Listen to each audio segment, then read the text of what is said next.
Direction l'Égypte où se trouve actuellement l'envoyé de l'ONU Martin Kobler pour discuter des derniers développements en Libye.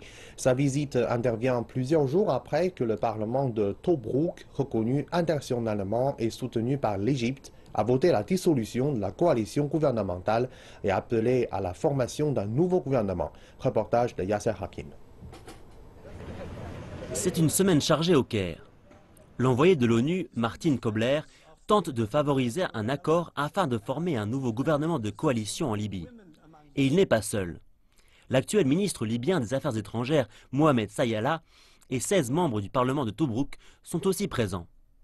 Ils ont rejeté le gouvernement de coalition formé par Fayez al-Sarraj et son conseil présidentiel. Le gouvernement libyen est constitué d'une majorité de ministres islamistes. 90% d'entre eux viennent du groupe de Misrata et de la confrérie des frères musulmans qui contrôlent la capitale Tripoli.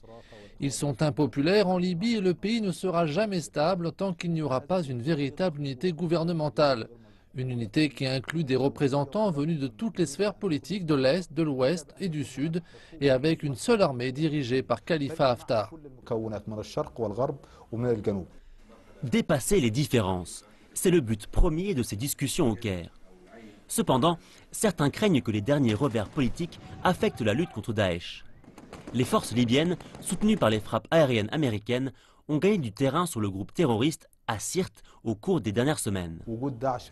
La présence de l'organisation État islamique en Libye est liée aux divisions politiques existantes. Les combattants de Daesh viennent pour la plupart d'autres pays tels que la Tunisie, l'Algérie et ne sont pas libyens.